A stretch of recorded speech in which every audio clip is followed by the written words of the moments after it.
Nung gabi nga Agosto 14, 1992, sa isang pahingahan sa North Luzon Expressway sa Pampanga, bumaba siyang sasakyan matapos magsabi nga, "Mag-share lang ako," ngunit hindi na siya kailanman bumalik.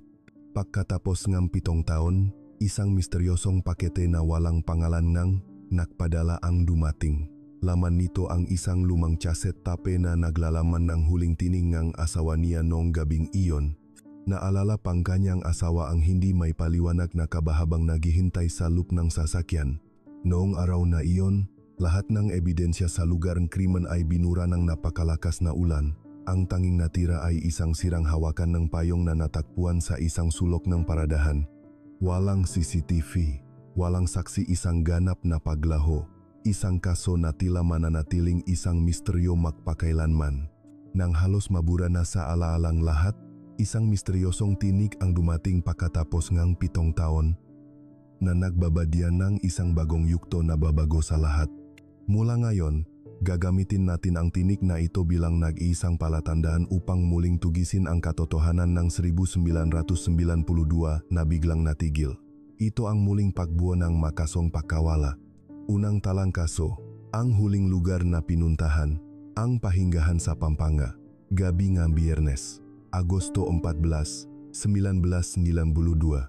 Ang kanilang paglalakbay ay nagsimula sa Maynila. Ang mag-asawang sina Leo Reyes at Clara Santos ay lulan ng kanilang lumang Toyota Corolla patungong La Union.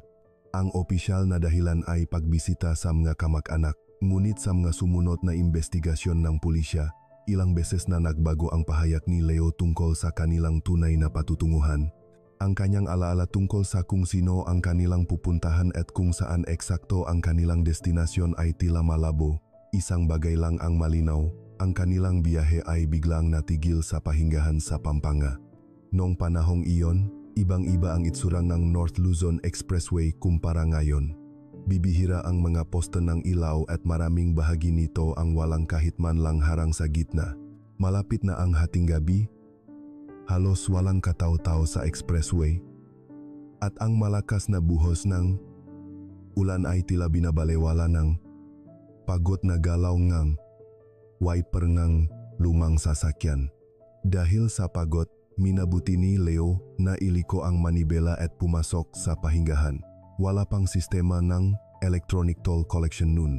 Ang manumanong talaan ng empleyado sa toll gate at ang resibo ng gasolina na isinumite ng asawa ay nagpapatunay na dumating sila sa pahingahan ilang minuto matapos ang alas 11 ng gabi. Una munang huminto si Leo sa gasolinahan. Matapos magpakarga ng gasolina sa tulong isang attendant, inilipat niya ang sasakyan sa paradahan sa tapat ng gusaling pahingahan. Nang patayin niya ang makina, ang ingay salop ngang sasakyan ay napalitan ngang malakas na tunog ng ulan. Unang nagsalita si Clara.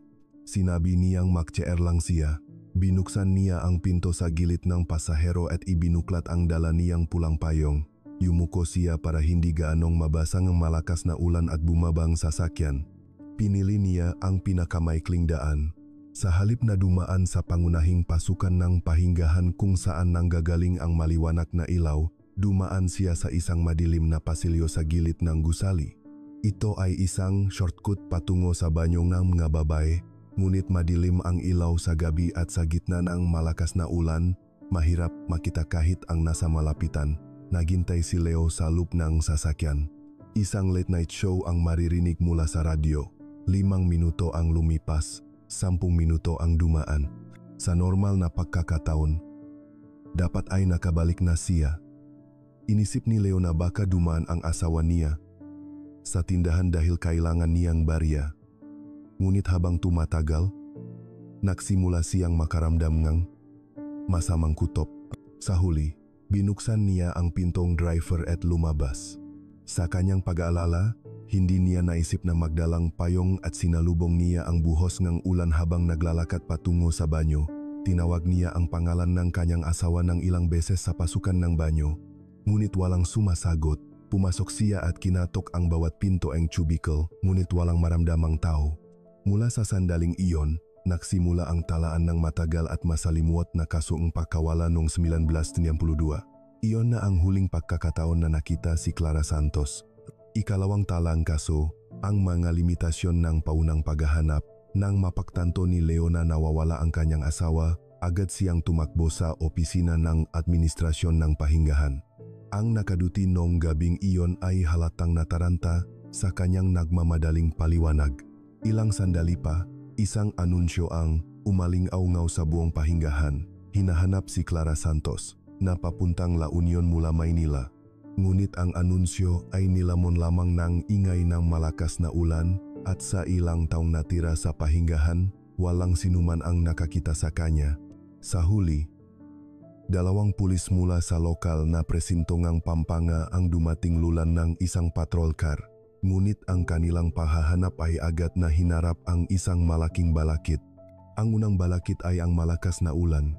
Ang buong gabing buhos ang ulan ay hindi lang basta masamang panahon. Ito ay parang isang malaking pambura na nag-alis sa lahat ng bakas sa lugar ng krimen.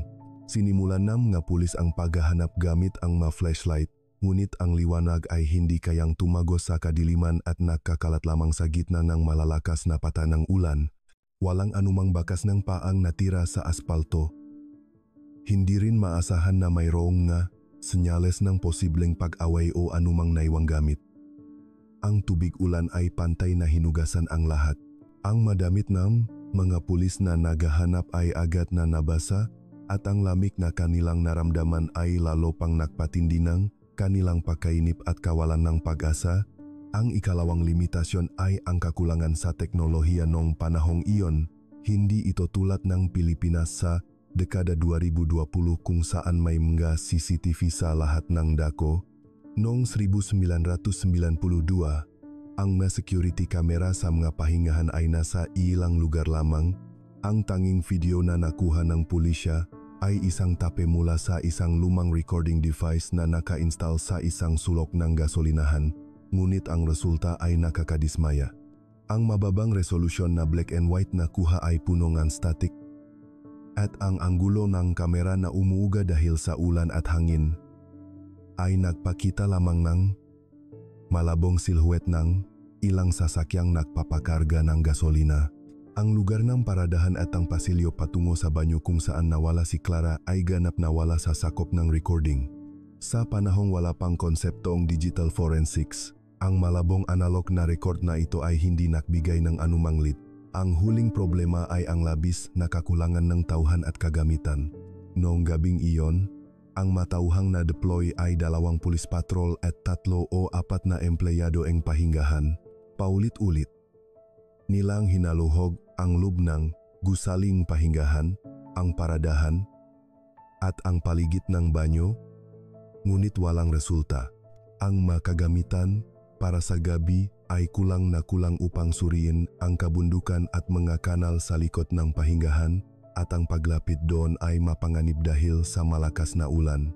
2 lang ang ebidensyang nakuha sa lugar. Isang sirang hawakan ng pulang payong na natakpuan malapit sa isang kanal sa paradahan, at isang basang 100 pisong barya na natakpuan sa likod ng banyo. Ang hawakan ng payong ay kumpirmadong pag-aring asawa, ngunit walang batayan upang matukoy kung ito ay simpleng nasira o dahil sa panlabas na puwersa. Ang barya naman ay isang walang kabuluhang palatandaan dahil hindi matukoy kung kanino ito. Sa huli, pagsapit ngang bukang liwewe, ang pahahanap ay natapos ng walang anumang konklusyon. Binura nga malakas na ulan ang lahat sa loob ng isang gabi, at ang kaso ay naiwan bilang isang malamig na tala, pagkawala sa pahingahan sa Pampanga. Ang unang pinto patungo sa katotohanan ay isinara ng mahigpit bago pa man ito mabuksan. Ikatlong tala ng kaso, ang tape pagkatapos ng 7 taon. Pinapurol ng panahon ang lahat. Ang kaso ng pagkawala sa pahingahan sa Pampanga noong 1992 ay hindi naging eksepsyon. Sa simulang kaso, sunod-sunod ang balita sa media na may mga mapangakit na pamagat tulad ng asawang naglaho sa gitnang malakas na ulan, ngunit nang walang bagong lead na lumabas, ang interes ay unti-unting nawala na parang alon. Si Leo at ang pamilya ni Clara ay isinantabi ang kanilang matrabaho upang libutin ang mapahingahan sa buong bansa, nagdidikit ng mga flyer na may larawan ni Clara. Ngunit malamig ang tingin ng mundo. Sa paglipas ng panahon, Sumunod sa kanila ang mga malisyosong sismis na nagsasabing tumakas si Clara kasama ang ibang lalaki o na ito ay isang gawa-gawa lamang ni Leo para makuha ang insurance money. Maging ang investigasyon ng pulisya ay hindi na makahanap ng anumang dahilan para magpatuloy. Isang kaso na walang malinaw na ebidensya, walang suspek at walang saksi, ang file ay inilipat sa isang malalim na sulok ng cabinet ng pulisya na may tatak na cold case. Ganun kabilis lumipas ang 7 taon. Sa taglagas ng 1959, nang unti-unti nang nawawala sa alaala ng nga tao ang pangalang Clara Santos, isang maliit na paketa ang dumating sa bahay ng pamilya ni Clara sa panahong halos sumuko na sila. Ito ay isang ordinaryong sobre na walang pangalan o address ng nagpadala.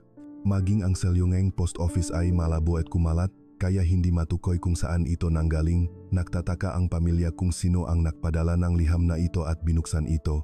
Sa loop ng sobre ay may isang lumang cassette tape at isang maliit na piraso ng papel.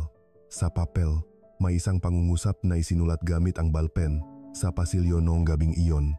Agad na naalala ng pamilya ang bangungot ng maulang gabi 7 taon na ang nakalipas. Hinanap nila ang isang lumang cassette player sa maalikabok na bodega. At sa nanginginig na mga kamay, inilagay ang tape at pinindot ang play button. Nang pinindot ang play, isang magaspang na ingay ang unang lumabas sa mga speaker. Ang sumunod na narinig ay hindi isang malinaw na tunog. Isang tunog agos ng tubig na tila umalinggaw-ngaw sa isang makitid na espasyo. Kasama nito ang isang matinis na tunog ng pakaskas na parang isang bagay na metal na kinakalatkat sa sahig. Ito ay isang mamasa-masa at hindi kaaya-ayang tunog na parabang ni-record sa loop ng isang lumang drainage pipe. Habang tahimik na nakikinig ang pamilya sa speaker, isang boses ng tao ang biglang narinig sa gitna ng lahat ng ingay. Isang boses ng babae na tila umiyak sa takot. Hindi malinaw ang nga salita dahil sa matinding takot, ngunit tila ito ay isang pakiusap na humihingi ng tulong.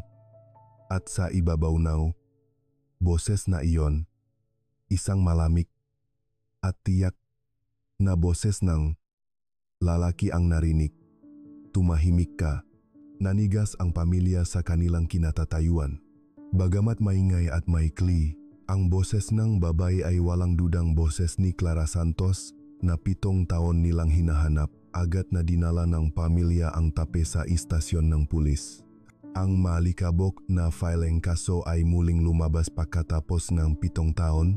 Agad na hiniling ang pulisya sa crime laboratory ng pambansang pulisya ang isang voice analysis, ngunit ang natanggap nilang sagot ay nakakadismaya dahil sa napakahinang kalidad ng recording. Hindi matukoy ng may katiyakan kung sino ang may-ari ng boses gamit ang teknolohiya nun. Ngunit ang tape na ito ay nagbigay ng isang mahalagang lead, ang lokasyon.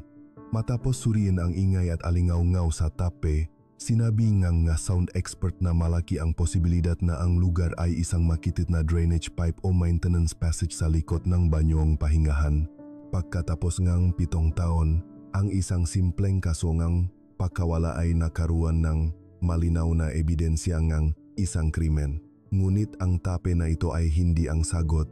Ito ang simulan ng mas malalim at mas madilim na mga katanungan. Sino ang mga may-ari ng boses na ito? At sino at bakit inilabas ang tape na ito sa publiko pagkatapos ng 7 taon? Ika-4 na talang kaso, ang mga nawawalang talaan. Ang cassette tape na lumitaw pagkatapos ng 7 taon ay muling naglabas sa natutulog na file ng kaso mula sa kabinet ng pulisya. Dahil sa malinaw na ebidensya ng isang krimen at hindi na isang simpleng pagkawala, bumuo ang pulisya ng isang special task force para sa kaso ng pagkawala sa pahingahan sa Pampanga at muling sinimulan ang investigasyon. Ang partikular na lokasyon na itinuro ng voice analysis ang pasilyo sa likod ng banyo ay tila isang malinaw na panimula para sa investigasyon. Umaasa ang mga investigador na makahanap ng mga talaan mula noong 1932. Ang kanilang pangunahing gawain ay alamin ang eksaktong istruktura ng pasilyo at tukuyin kung sino ang mga taong maaring nakapasok doon nung gabing iyon. Ngunit ang hinarap ng team ng investigasyon ay ang makapal na pader ng 7 taong lumipas. Binisita ng mga investigador ang ahensya ng gobyerno na namamahala sa expressway, at ang subcontractor na responsible sa maintenance ng pasilidad noon, ngunit isa lang ang kanilang sagot. Ang mga dokumento ay itinapon na dahil lumipas na ang panahon ng pag-ingat. Noong dekada 90, lahat ng talaan ay pinamamahalaan sa pamamagitan ng papel. Walang espasyo o sistema para sa permanenteng pag-iimbak ng napakaraming dokumento. Ang mamahalagang dokumento na makakatulong sana sa paglutas ng kaso gaya ng blueprint ng pasilidad ng pahingahan, mga plano ng drainage pipe at maintenance passage, at higit sa lahat, ang listahan ng mga empleyadong nakaduty nung tagaraw ng 1992 ay wala na sa mundong ito. Kung ito ay nasa isang digital database, maaring may pag-asa pa na ma-recover ito, ngunit ang mga papel na dumaan na sa shredder ay hindi na may babalik sa anumang paraan. Hinaluhok ng team ng investigasyon ang lahat ng natitirang talaan upang makahanap ng anumang bakas. Bilang resulta, natakpuan nila ang dalawang malabong palatandaan sa isang maalikabok na bodega. Ang unang palatandaan ay ang videotape ng CCTV ng gasolinahan na hindi binigyan ng gaanong pansin noong paunang investigasyon noong 1992. Noong panahong iyon, hindi ito itinuring na mahalaga ng pulisya dahil hindi nakuhanan ang paligid ng banyo. Ngunit iba na ang pananaw ng team na muling nagsisiyasat sa kaso pagkatapos ng 7 taon. Hindi nila hinahanap ang biktima, kundi ang lahat ng galaw sa pahingahan noong maoras na iyon.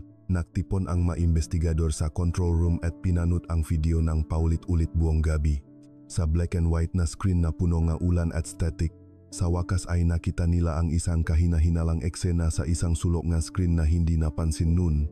Sa tinatayang oras ng pagkawala ni Clara Santos, isang sasakyan na tila isang puting van ang huminto sandali sa isang sulok ng paradahan. Ngunit hanggang doon na lang. Dahil sa napakababang kalidad ng video, hindi matukoy ang plaka o kahit ang modelo ng sasakyan. Ito ay isang anino lamang, hindi isang tunay na anyo. Ang ikalawang talaan ay ang resibo ng gasolina na binayaran ni Leo. Ang oras na nakatatak doon ay 11:27 na gabi. Kung ikukumpara sa tinatayang oras ng pagdating ng mag-asawa sa pahingahan, bandang 11:10, nawala si Clara Santos sa loop lamang ng humigit kumulang 15 minuto. Ang maikling panahong ito ay isang mahalagang katotohanan na nagpapababa sa posibilidad na siya ay kusang naglaho, ngunit kahit ito ay hindi nagbigay ng anumang lit tungkol sa salarin. Dahil bigo na makakuha ng mga opisyal na talaan, sinimulan ng mga investigador ang huling paraan. Ang paghahanap sa mga empleyado na nagtrabaho sa pahingahan nun. Ngunit ang 7 taon ay nakpalabo na rin sa alaala ng matao. Karamihan sa kanila ay naalala lamang na mayroong napakalakas na ulan noong gabing iyon, ngunit walang makapagbigay ng makabuluhang testimonya tungkol sa isang partikular na pasilyo o tao. Ang kawalan ng matalaan ay nangangahulugan ng kawalan ng daan patungo sa katotohanan. Ang tanging natitira sa harap ng team ng investigasyon ay isang malabong anino at isang malaking puwang. Ikalimang talang kaso. Ang pasilyo para sa mga empleyado. Sa sitwasyong nawala na ang lahat ng opisyal na talaan, ang tanging pag-asa ng team na muling nagsisiyasat ay ang matao upang kumpirmahin ang pagiraw ng pasilyo sa likod ng banyo. Ang nag-iisang lugar na itinuro ng tape, hinanap ng mga investigador ang mataong nakakaalala sa istruktura ng pahingahan 7 taon na ang nakalipas. Sa huli, nakipag-ugnayan sila kay G. Cesar, isang dating maintenance technician na responsible sa mga tubo at kuryente ng pahingahan. Siya ay nasa edad na 60, ngunit ang kanyang alaala tungkol sa istruktura ng pahingahan ay sariwa pa rin na parang kahapon lang nangyari. Ang kanyang testimonya ay nakakagulat at nagbigay ng direksyon sa investigasyon. Ayon kay G. Cesar, mayroon ngang isang makitit na pasilyo sa likod ng banyo ng mga babay na hindi alam ng publiko. Ito ay isang mahaba at makitit na espasyo na wala pang 1 metro ang lapat na ginawa para sa pag-inspeksyon ng iba't ibang tubo at ventilation system. Karaniwan itong nakakandado ng isang mabigat na bakal na pinto para maiwasan ang pagnanakaw o aksidente, ngunit ang mahalagang bahagi ng kanyang testimonya ay lumabas, iba kapag napakalakas ng ulan. Kailangan naming suriin palagi kung barado ang nga drainage pipe, kaya madalas naming iniiwang bukas ang pinto o basta na lang isinasabit ang kandado. Noong gabing Agosto 14, 1992, bumuhos ang isang napakalakas na ulan. Batay sa sitwasyon, malaki ang posibilidad na bukas ang pintong pasilyo noong gabing iyon. Ang testimonya na ito ay malinaw na nagpapaliwanag sa pinagmulan ng nga tunog sa cassette tape. Ang tunog agos ng tubig na narinig sa tape ay malamang na ang tubig ulan na dumadaloy sa mga pader ng pasilyo o ang ingay mula sa mga drainage pipe at ang matinis na tunog ng metal ay tumutugma sa tunog ng pagbukas at pagsara ng lumang bakal na pinto o ang pagkaskas nito sa sahig. Bukod pa rito, ang kakaibang alingaw na nalilikha sa isang makitid na espasyong sementado ay nagpapaliwanag kung bakit ang mga boses sa tape ay tunog na parang nahirapan at malabo. Lahat ng piraso ng puzzle ay tumuturo sa iisang larawan, ang pasilyo para sa mga empleyado. Ang pasilyong ito ay isang ganap na blind spot para sa mga ordinaryong gumagamit ng pahingahan, walang mga karatula, at ang tanging ilaw ay isang malabong bombilya. Tanging mga empleyado o taong may kaugnayan sa pahingahan na alam ang internal na istruktura nito ang nakakaalam ngang pag-iral at gamit nito. Kung alam ngang salarin ang tungkol sa pasilyong ito at kung alam din niya na bukas ang pinto dahil sa malakas na ulan nung gabing iyon, ito ang magiging perpektong lugar para sa isang krimen.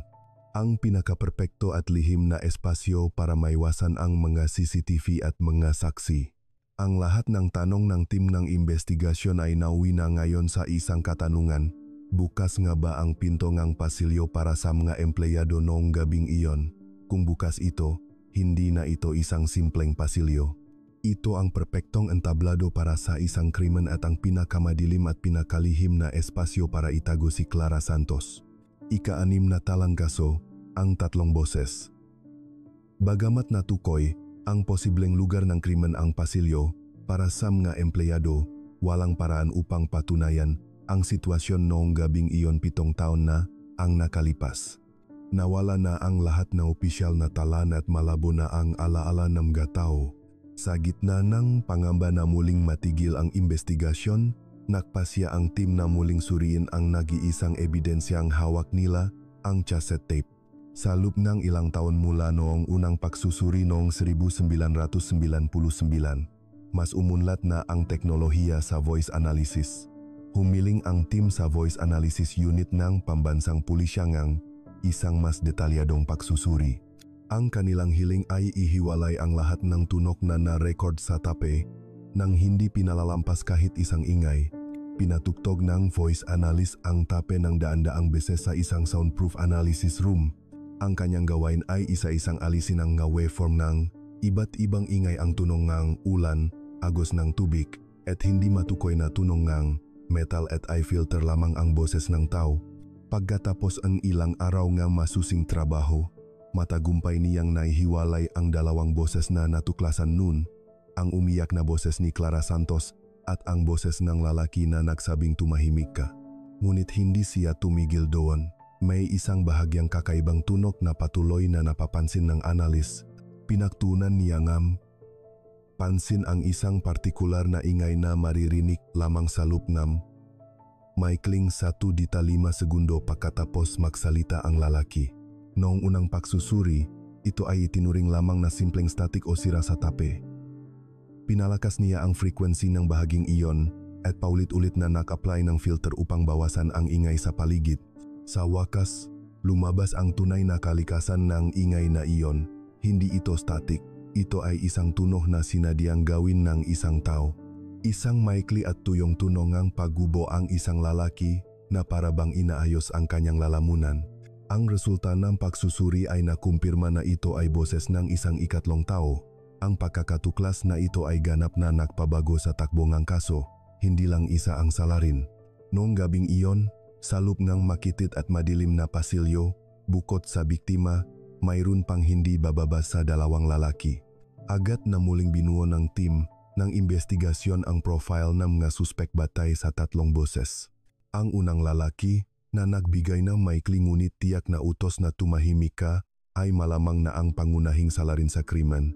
Samantala, ang ikalawang lalaki ay hindi direktang nagsalita, ngunit ipinahiwatig niya ang kanyang presensya sa pamamagitan ng isang simpleng pag-ubo. Idinagdag na voice analyst na ang tunong na pag-ubo na ito ay may pagkakatulad sa paraan ng pagsasalita ng mga taong may aksen mula sa rehiyon ng Hilagang Luzon. Ang katotohanang dalawa ang salarin ay nagpaliwanag sa maraming mga tanong nun. Bakit walang mabakas ng pagsigaw o paglaban? Gaano man katahimik ang pahingahan sa gabi, hindi madaling patahimikin ang isang babae sa loob lamang ng 15 minuto ng walang ingay. Ngunit kung may kasapwat, iba na ang kwento. Kung dalawang lalaki ang planadong kumilos, posible na nilang mapigilan ang biktima na makasigaw at maglaho ng walang bakas. Pagkatapos ng 7 taon, hindi lang maboses na masalarin ang isiniwalat ng Chaset Tape, kundi pati na rin ang kanilang bilang. Ngayon, 2 multo na ang kailangang tugisin ng tim ng investigasyon. Isang pangunahing salarin na may tiyak na boses at isang kasabwat na may tuyong pag-ubo. Sino ang may-aring tunong pag-ubo na ito? At mayroon bang anumang bakas niya sa mga talaan mula 7 taon na ang nakalipas? Ika-7 talangkaso, ang pangalan sa anino, si Pedro Cruz. Ang ikatlong boses na natuklasan sa tape ang tuyong pag-ubo ay nagbigay ngang isang sinang ng liwanag sa investigasyon na nasa bingit ng pagkabigo. Naging malinaw ang layunin ng tim ng investigasyon, hanapin ang isang lalaki na nagtrabaho sa pahingahan sa Pampanga noong teg-araw ng 1992, may eksen mula sa Hilagang Luzon, at may ugaling umubo pagkatapos magsalita. Ngunit halos imposible nang mahanap ang personal na impormasyon ng mapansamantalang manggagawa o empleyado subkontraktor 7 taon na ang nakalipas. Dahil walang opisyal na talaan, muling umasa ang mga investigador sa alaala ng mga tao sa isang masusing investigasyon. Muling pinuntahan ng mga investigador ang mga dating empleyado na nakausap na nila noon, ngunit ngayon ay may mas tiyak na matanong, mayroon ba kayong kasamahan noon na may ugaling umubong kapag nagsasalita? Sa una, lahat sila ay umiling. Halos imposible nang maalala ang mga maliit na ugali na pakaraming kasamahan na nakasalamuhan nila 7 taon na ang nakalipas. Nang tila muling mabibigo ang investigasyon, isang mahalagang testimonya ang lumabas mula kay G. Lito, na dating namamahala sa kantina ng pahingahan.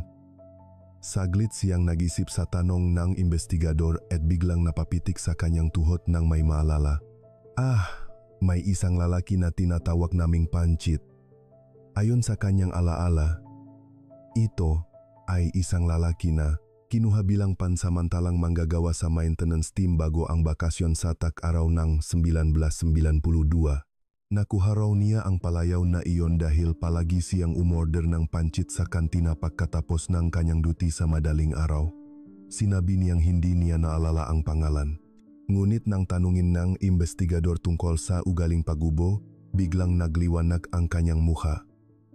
Oh, siya nga iyon.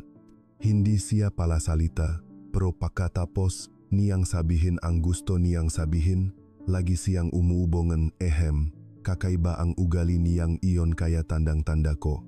Ang palayaw na pancit at ang mahalagang lead na pag-ubo. Gamit ang testimonya na ito, muling hinaluhok ng mga investigador ang mahindi opisyal na talaan mula nun. Itinapon na ang ma-opisyal na talaan ng empleyado, ngunit sa isang lumang listahan ng sahot na itinago ng subkontraktor, sa wakas ay natakpuan nila ang bakas ni Panchit. Ang kanyang tunay na pangalan ay Pedro Cruz. May talaan na nagtrabaho siya sa pahingahan sa Pampanga mula Hulyo hanggang Agosto 1952, sa loob lamang ng 2 buwan. Taga Isabela. Ang kanyang personal na impormasyon ay eksaktong tumutugma sa mga katangian ng boses sa tape. Pagkatapos ng 7 taong pagtugis, sa wakas ay natakpuan ang pangalan ng unang suspek. Hindi mapigilan ng team ng investigasyon ang kanilang pananabik at agad na sinimulang subaybayan ang kinaroroonan ni Pedro Cruz. Ngunit nang suriin ng mga investigador ang kanyang talaan gamit ang kanyang SSS number, nanigas sila sa kanilang kinatatayuan nang makita ang resulta sa screen ng computer. Sa halip na ang inaasahang criminal record o address, ang salitang namatay ang lumitaw sa screen. Si Pedro Cruz ay namatay na sa isang aksidente sa sasakyan sa isang highway sa Hilagang Luzon noong taglamig ng 1994, 2 taon matapos ang insidente. Ang may-aring boses na 7 taon nilang hinanap ay wala na sa mundong ito. Tila bumalik sa simula ang investigasyon, ngunit isang nakakatakot na katotohanan ang nanatili. Ang multo na si Pedro Cruz ay hindi nag-iisa. At ang kanyang kasabwat, ang pangunahing salarin na nagsabing tumahimik ka, ay buhay pa rin sa kung saang lugar. Ikawalong talangkaso, ang naiwang boses, ang pagkamatayng suspek na si Pedro Cruz. Ang pangalang natakpuan pagkatapos ng 7 taong masusing pagtugis ay nagdulot ng desperasyon sa halip na pag-asa sa team ng investigasyon. Ang tanging suspek na natukoy ang pagkakakilanlan ay wala na sa mundong ito at ang katotohanang dala niya ay kasama na niyang nailibing sa malamig na lupa. Sinimulan ng maimbestigador na alamin ang nakaraan ni Pedro Cruz. Umasa sila na sa mga kaibigan niya nung nabubuhay pa siya o sa mga kasamahan niya sa trabaho, mahahanap nila ang may-ari ng tiyak na boses na nagsabing tumahimik ka. Ngunit si Pedro Cruz ay isang taong nabuhay na parang multo. Hindi siya nanatili sa isang lugar at isang construction worker na palipat-lipat sa iba't ibang lugar sa bansa. Karamihan sa mga nakasalamuhan niya ay panandalian lamang at halos walang sinuman ang nakakaalala sa kanya ng malaliman. Inimbestigahan ng team ang dose-dose ng manpower agency at construction site na pinagtrabahuhan niya, ngunit walang testimonya na mayroon siyang partikular na kasabwat o kasama. Palagi siyang nag-iisa, isang taong tahimik na nagtatrabaho na parang anino at bigla na lang nawawala. Ang may-ari ng tunog ng tuyong pagubo ay muling naglaho sa kadiliman at ang investigasyon ay bumalik sa simula. Ang tanging natitirang lead ay ang boses ng isang hindi kilalang lalaki na nakakulong sa isang lumang keset tape. Ang direksyon ng investigasyon ay lumipat na ngayon mula sa tanong na sino patungo sa tanong na bakit. Ang pangunahing tanong ay, sino at bakit ipinadala ang tape na ito pagkatapos ng 7 taon? Kung ang nakaligtas na kasapwat ang nagpadala nito, ano ang dahilan? Dahil ba sa konsensyang 7 taon niyang pinigilan? O isang tusong plano para isisi ang lahat ng kasalanan sa namatay ng si Pedro Cruz? May isa pang posibilidad na lumitaw. Posibleng hindi ang salarin, kundi isang ikatlong tao, isang saksi na alam ang katotohanan noong gabing iyon. Hindi kaya dahil sa kawalan ng lakas ng loop na lumantat, nagpasya siyang maghagis ng isang piraso ng katotohanan sa isang hindi kilalang paraan pagkatapos ng 7 taon, ngunit lahat ng ito ay teorya lamang. Ang pakete na may binurang pangalan ng nagpadala ay hindi nagbigay ng anumang sagot. Sa huli, noong 2001, opisyal na inihayag ng team ng investigasyon ang pansamantalang pagtigil ng investigasyon. Si Pedro Cruz ay binigyan ng case closed due to death. At ang lalaking pinaghihinala ang pangunahing salarin ay nanatiling John Doe. Ang boses na dumating pagkatapos ng 7 taon ay tila muling nagpaandar sa orasan ng natigil na kaso, ngunit sa huli ay dinala lamang ito sa isang mas malalim at mas madilim na misteryo bago manahimik. Ang 3 boses na umalingaw-ngaw sa pasilyo para sa mga empleyado sa pahingahan sa Pampanga nung gabing iyon. Isa ang naging biktima, isa ang namatay sa isang aksidente, at ang huli ay maaring nabubuhay pa rin sa isang lugar sa ating lipunan na may ordinaryong mukha. Ano ang kanyang pangalan at gaano kabigat ang katotohanan ng kanyang itinatago? Ang maikling salita sa tape ay naging isang alingaw-ngaw na hindi na kailanman mahahanap ang may-ari.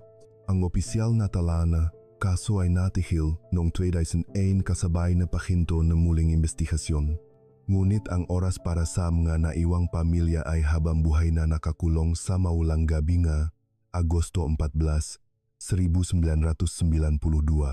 Hindi kailanman lumipat ng bahay ang magulang ni Clara Santos sa pag-asang baka bumalik pa ang kanilang anak. Ang kwartong kanilang anak ay nananatiling pareho sa itsura nito noong umagang iyon. Kahit 30 taon na ang nakalipas, hanggang ngayon, hindi makatingin sa labas si Leo kapag malakas ang ulan, at sinasabing dumaranas siya na malalim na trauma kaya't sinasadya niyang lumayo sa lugar na malapit sa exit na Pampanga sa North Luzon Expressway. Ang pinakanagpapahirap sa pamilya ay ang katotohanang walang malinaw na pagtatapos. Kung nakatanggap man lang silang malungkot na balita, maaari nilang ipagluksa ang kanilang kalungkutan at hayaang pagilumin ng panahon ang kanilang masugat. Ngunit hindi nila alam kung si Clara Santos ay buhay pa o patay na. Ang araw-araw na pag-alangan sa pagitan ni pag-asa na baka buhay pa siya sa isang lugar at ni desperasyon na baka wala na siya sa mundong ito. Ito ang parusang pasanin ng lahat ng pamilya ng manawawala. At ang huling tanong ay nananatili. Sino ang nagpadala ng huling senyales na iyon ang tape na dumating pagkatapos ng 7 taon? Ito man ay isang huling pag-amin dahil sa konsensya, isang tusong pag-iwas sa responsibilidad, o isang baluktot na pagnanais na ipakita ang sarili sa mundo, hindi na natin malalaman ang motibo. Ngunit isang bagay ang malinaw, handang isugal ngang nakpadala ang panganib na malantad ang kanyang pagkakakilanlan upang pilit na muling paganahin ang orasan ng natigil na kaso. Ito ay maaring hindi isang simpleng kapritso, kundi isang huling kilos na bunga ng isang salungatan at desperasyon na hindi na niya kayang dalhin. Ang trahediyang ito ay nagiwan ng isang maliit ngunit makabuluhang pagbabago sa ating lipunan. Noong dekada 90, karamihan sa mga pahingahan sa expressway ay mga blind spot sa seguridad dahil sa kakulangan ng ilaw sa gabi at kawalan ng CCTV. Ngunit dahil sa paulit-ulit na pagulat ng mga ganitong trahedya, malaki ang ipinagbuti ng mga pasilidad panseguridad sa mga pahingahan. Naging mandatory ang paglalagay ng mga ilaw sa madidilim na pasilyo, mga high-resolution na CCTV na nagbabantay sa mga blind spot at mga emergency button sa loob ng mga banyo ng babae. Isang minimum na social safety net ang naitatag upang hindi na maulit ang ganitong na hindi makatarungang pagkawala. Ngunit ang pagpapabuti ng sistema ay hindi nalulutas ang lahat. Ang tunay na mapanganib na blind spot ay hindi ang madepekto sa pasilidad, kundi ang ating kawalan ng pakialam. Isang insidente ang nangyayari, nag-alap ang galit ng publiko, at nagbabago ang sistema. Ngunit sa paglipas ng panahon, nawawala ang interes, at ang kaso ay nagiging isang nakalimutang file na nakatambak. Sa sandaling tayo ay nakakalimot, sa pinakamadilim na sulok ng lipunan, isa na namang trahedya ang maaring tahimik na umuusbong. Ang boses na hindi nahanap ang may-ari, ang katotohanang nakatago sa likod ng nga nawawalang talaan, ay patuloy na nagtatanong sa atin hanggang ngayon. Gaano tayo kalapit sa katotohanan ng gabing iyon at ano ang dapat nating alalahanin upang maiwasan ang isa pang trahedya? Ang tanong na hindi pa nasasagot ay nananatiling responsibilidad nating lahat. Ang inyong atensyon ang pinakamalaking alaala na hindi magbubura sa mga pangalan ng mga nawawala. Ang pag-like at pag-subscribe ay ang pinakatiyak na paraan upang muling buhayin ang mga nakalimutang talaan sa kasalukuyan. Ito ang muling pagbuo nga, kasong pagkawala. Salamat po.